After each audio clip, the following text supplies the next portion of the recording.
আপনারা চাঁদাবাজি নিয়ে বয়ান দিতে কে কইছে? কমিটির কেউ কইছে? না না, কমিটির কেউ বলে নাই, আমিই বয়ান দিয়েছি। রোজা, নামাজ, হজ, যাকাত এত কিছু থাকতে আপনি চাঁদাবাজি নিয়ে বয়ান দিচ্ছেন কেন?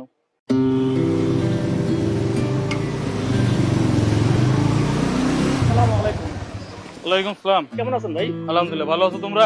ওয়ালাইকুম আসসালাম। ভালো আছেন? হ্যাঁ। এই, কি অবস্থা? এই তোমাদের এই ইমাম সাহেব কে এই জায়গার? জি আমি। আপনি রাজনীতি করেন কেন মসজিদে বইসা? কোন দল করেন? আমি কোনো দলের সাথে যুক্ত নই, আর আমি তো কোনো মসজিদে রাজনীতি করি না। রাজনীতি করেন না, আমাকে ধুনু ফুনু বুঝান। আপনি গত জুমায় কি বয়ান দিচ্ছেন? গত জুমায় মানুষের সম্পদ আত্মসাৎ, চাঁদাবাজি সংক্রান্ত আর ইসলামের বিধান এবং বিচার এসব নিয়ে। আপনারা চাঁদাবাজি নিয়ে বয়ান দিতে কে কইছে? কমিটির কেউ কইছে? না না, কমিটির কেউ বলেন, আমিই বয়ান দিয়েছি। আপনি নিজেই বয়ান দিচ্ছেন? জি। রোজা, নামাজ, হজ, যাকাত এত কিছু থাকতে আপনি চাঁদাবাজি নিয়ে বয়ান দিচ্ছেন কেন? কেন, চাঁদাবাজি তো একটা সমসাময়িক বিষয়। আর তাছাড়া এখন তো এই মোবাইল খুললেই চাঁদাবাজি সব নিউজ আসে। আর ওই যে এই যে আমাদের বাজারে, সেখানে যে চাঁদাবাজি। এই আমাদের বাজারে চাঁদাবাজি আপনার কি বললো? আরে আমি নিজেই তো। চুপ করেন না, ফাজলামি করেন। মসজিদে বসে মিথ্যা বয়ান দেন আর পাবলিকের উস্কাই দেন।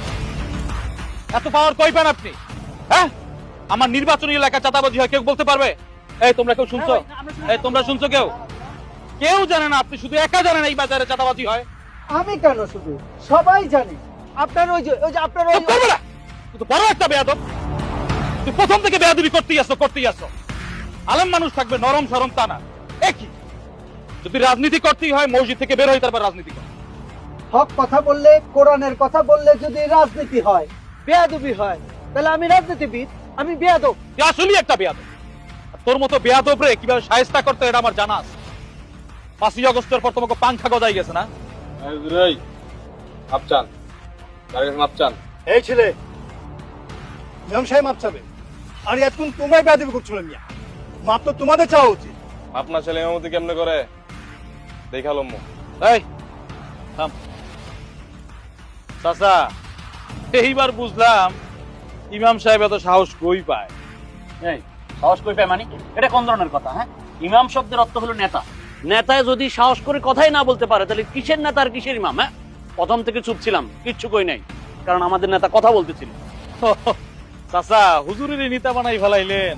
যাদের যোগ্যতা আছে, সততা আছে, তাদের তো নেতা বানানো উচিত, তাই না? বুঝছি চাচা, বাতাস কোন দিক দিয়ে কোন দিকে যায়। সামনে নির্বাচন, তাই কিছু বললাম না। হাইকমান্ডেরও নির্দেশ চুপ থাকার জন্য, তাই ধৈর্য ধারণ